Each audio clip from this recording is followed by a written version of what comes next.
నమస్తే welcome back to our channel అమ్మ పాఠశాల. ప్రస్తుతానికి లాక్డౌన్లో భాగంగా బర్త్డే సెలబ్రేట్ చేసుకోవాలన్నా, వెడ్డింగ్ యానివర్సరీ సెలబ్రేట్ చేసుకోవాలన్నా, ఏదైనా అకేషన్ సెలబ్రేట్ చేసుకోవాలన్నా బయట మార్కెట్లో కేక్స్ ఎక్కడ అవైలబుల్గా ఉండట్లేదు. కాబట్టి ఈరోజు ఈ వీడియోలో భాగంగా చాలా ఈజీగా, ఎంతో టేస్టీగా, యమ్మీగా ఉండే చాక్లెట్ కేక్ని మీ ఇంట్లో మైదా పిండి లేకపోయినా, గోధుమ పిండి లేకపోయినా, baking soda, baking powder, sugar, oven ఇవేవి లేకపోయినా సరే కేవలం మూడు పదార్థాలు యూజ్ చేసి ఏ విధంగా కేక్ తయారు చేసుకోవాలో చాలా క్లియర్గా చేసి చూపించబోతున్నాను.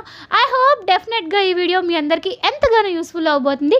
ఈ వీడియో కనుక మీకు యూజ్ అయ్యి కొంచెం ఇన్ఫర్మేటివ్గా అనిపిస్తే ఈ యొక్క వీడియోని ఒక లైక్ బటన్ ప్రెస్ చేయండి. ఇలాంటి మరెన్నో ఇంట్రెస్టింగ్ రెసిపీస్ కోసం రెడ్ కలర్ సబ్స్క్రైబ్ బటన్ మీద క్లిక్ చేసి సబ్స్క్రైబ్ చేసుకొని పక్కనే వచ్చిన గంట సింబల్ ఆల్ ఆప్షన్ కూడా సెలెక్ట్ చేసి మీరు కూడా మన అమ్మ పాఠశాలలో జాయిన్ అయిపోండి. సో ఇక యమ్మీ టేస్టీ చాక్లెట్ కేక్ తయారు చేసుకోవడానికి ఇక్కడ నేను చాక్లెట్ ఫ్లేవర్ అంటే ఒరిజినల్ ఓరియో బిస్కెట్ ప్యాకెట్స్ 2 తీసుకున్నాను. మీ ఇంట్లో చిన్నపిల్లలు తిని సగం వదిలేసిన ఏ బ్రాండ్ బిస్కెట్స్ అయినా మీరు తీసుకోవచ్చు. తీసుకున్న బిస్కెట్స్ని ఈ విధంగా చిన్న చిన్న ముక్కలుగా చేసుకొని మిక్సీ జార్లో వేసి ఫైన్గా పౌడర్ చేసుకోవాలి. దీంట్లో ఈనో ఆరెంజ్ ఫ్లేవర్ వేస్తున్నానండి. మీరు ఏ ఫ్లేవర్ వేసినా పర్వాలేదు. ఒకవేళ మీ దగ్గర బేకింగ్ పౌడర్ కానీ బేకింగ్ సోడా కానీ ఉన్న ½ టీ స్పూన్ వేసుకోవచ్చు. సో ఒక 2 ప్యాకెట్స్ ఓరియోకి 1 full packet of Eno powder వేసేసి ఆ 2 బాగా మిక్స్ అయ్యేలా కలుపుకొని అందులో కాచి చల్లార్చిన పాలు రూమ్ టెంపరేచర్లో ఉన్నవి మాత్రమే వేసుకొని కేక్ బ్యాటర్ ఏ విధంగా సాఫ్ట్గా ఉంటుందో, అంటే మన దోశల పిండి ఏ విధంగా లూజ్గా ఉంటుందో ఆ విధంగా బాగా కలుపుకోవాలి. సో కలుపుకున్న మిశ్రమాన్ని ఇప్పుడు పక్కన పెట్టుకుందాం. కేక్ ప్రిపేర్ చేసుకోవడానికి కేక్ మౌల్డ్ తీసుకున్నాను. మీ ఇంట్లో కేక్ మౌల్డ్ లేకపోయినా ఏదన్నా ఈ విధంగా కొంచెం రౌండ్గా ఉండే ఒక గిన్నెని తీసుకోండి. దాని చుట్టూ ఆయిల్ ఈ విధంగా గ్రీస్ చేసి దానిపైన కొంచెం గోధుమ పిండి కానీ మైదా పిండి కానీ వేసి ఈ విధంగా డస్టింగ్ చేసుకోండి. ఇలా చేయటం వల్ల కేక్ అనేది అడుగు అంటకుండా ఈజీగా వచ్చేస్తుంది. మనం ముందుగానే ప్రిపేర్ చేసుకున్న కేక్ బ్యాటర్ని కేక్ బౌల్లో వేసేసి ఒకసారి ఈ విధంగా ట్యాప్ చేయండి. ఇలా చేయటం వల్ల ఒకవేళ అందులో ఎయిర్ బబుల్స్ ఏమైనా ఉంటే పోయి కేక్ ఈవెన్గా వస్తుంది. ఇక్కడ నేను కుక్కర్లో కేక్ని తయారు చేస్తున్నానండి. అడుగున ఇసుక కానీ సాల్ట్ కానీ ఏం వేయట్లేదు. ఈ విధంగా ఒక స్టాండ్ పెడుతున్నాను. మీ దగ్గర స్టీల్ స్టాండ్ కానీ ఉన్నా పెట్టుకోవచ్చు, ప్లేట్ కానీ ఉన్నా ఈ విధంగా రివర్స్లో తిప్పి పెట్టుకోవాల్సి ఉంటుంది. కుక్కర్ మూత పైన ఉన్న విజిల్, అదేవిధంగా లోపలుండే గ్యాస్ కట్ కూడా తీసేసి కేక్ని కుక్ చేస్తే ఒక 10 మినిట్స్ ముందు దీన్ని ప్రీహీట్ చేసుకోవాల్సి ఉంటుంది. 10 మినిట్స్ తర్వాత మీరు ముందుగానే తయారు చేసుకున్న కేక్ బౌల్ని కుక్కర్లో పెట్టి మూత పెట్టేసి ఒక 20 మినిట్స్ కనుక మీడియం ఫ్లేమ్లో, మరీ హై కాకుండా మరీ లో కాకుండా మీడియం ఫ్లేమ్లో కనుక కుక్ చేసుకుంటే కేక్ పర్ఫెక్ట్గా కుక్ అయిపోతుందండి.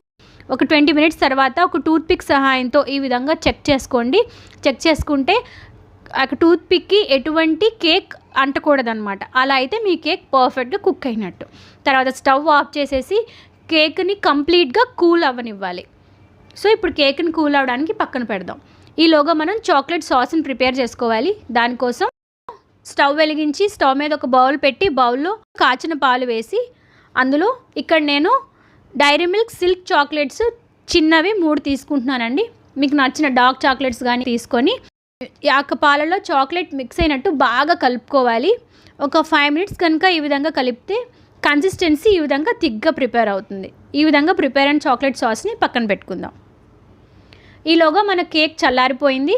కేక్ చల్లారిన తర్వాత ఒక చాకు సహాయంతో ఎడ్జెస్ని ఈ విధంగా క్లియర్ చేసుకొని కేక్ని రివర్స్ డైరెక్షన్లో ఈ విధంగా తిప్పి కేక్ బౌల్ పైన ఈ విధంగా అద్దితే కేక్ ఈజీగా వచ్చేస్తుంది. సో ఇప్పుడు కేక్ని టర్న్ చేసి చూసారా కేక్ ఎంత సాఫ్ట్గా ఎంత ప్లఫీగా ఉందో. దీనిపైన ఇప్పుడు మనం ముందుగానే తయారు చేసుకున్న చాక్లెట్ సాస్తో ఈ విధంగా గార్నిష్ చేసుకోవాలి. సో చాక్లెట్ సాస్ అంతా ఫుల్గా అప్లై చేసేసాక ఇక్కడ నేను డైరీ మిల్క్ చాక్లెట్ని ఈ విధంగా చిన్న చిన్నగా ముక్కలు చేసుకున్నాను. మీకు నచ్చిన చాక్లెట్ని మీరు ఈ విధంగా చిన్న చిన్నగా ముక్కలు చేసుకొని పైన డెకరేట్ చేసుకోవచ్చు. దానిపైన డ్రెస్ డిజైన్ కోసం యూజ్ చేసిన ఎంబ్రాయిడరీ ఫ్లవర్స్ కూడా కొంచెం డెకరేషన్ కోసం యూజ్ చేస్తున్నాను. బాదం, జీడిపప్పు, కిస్మిస్ కూడా వేస్తున్నాను. జంప్స్ యూజ్ చేస్తున్నాను కలర్ఫుల్గా ఉండటం కోసం. పిల్లలందరూ కిండర్ జాయ్స్ తింటూ ఉంటారు కదా, దానిలో టాయ్స్ ఉంటాయి కదా, బార్బీ టాయ్ని ఈ విధంగా మధ్యలో గుచ్చి దాని చుట్టూ కొంచెం కలర్ఫుల్ బాల్స్తో ఫైనల్గా నా కేక్ని డెకరేట్ చేసేసుకున్నాను.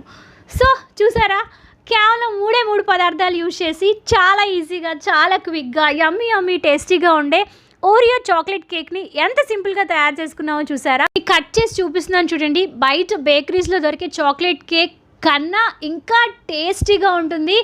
చాక్లెట్ ఫ్లేవర్ ఇష్టమైన వాళ్ళందరికీ ఇక కేక్ డెఫినెట్గా నచ్చుతుందండి. ఒక్కసారి దీన్ని చిన్న బైట్ తినడం కనుక స్టార్ట్ చేస్తే మొత్తం కేక్ అంతా తినేయాలనిపిస్తుంది. అంత యమ్మీగా, అంత టేస్టీగా ఉంటుంది. సో అస్సలు లేట్ చేయకుండా వెంటనే ఈ యొక్క రెసిపీని మీరు కూడా ఇంట్లో ట్రై చేసేయండి. ఈ వీడియో చూసి మీరు కనుక ఈ రెసిపీని ట్రై చేస్తే మీరు ట్రై చేసిన కేక్ని ఫోటో తీసి నాకు ఇన్స్టాగ్రామ్లో పోస్ట్ చేయండి. ఐ హోప్ లాక్డౌన్ టైంలో ఈ యొక్క కేక్ రెసిపీ మీకు ఎంతగానో యూస్ఫుల్ అయిందని ఆశిస్తున్నాను. Thank you for watching this video. మీకోసం ఇలాంటి మరెన్నో useful informative videos on the వేలో ఉన్నాయి. సో స్టే ట్యూన్ టు అమ్మ పాఠశాల. మరి నెక్స్ట్ వీడియోలో మరొక చక్కని ఇన్ఫర్మేషన్తో మిమ్మల్ని అందరినీ కలుసుకుంటాను. అంతవరకు సెలవు. నమస్కారం. Stay home, stay hygienic, stay healthy, stay happy. Bye.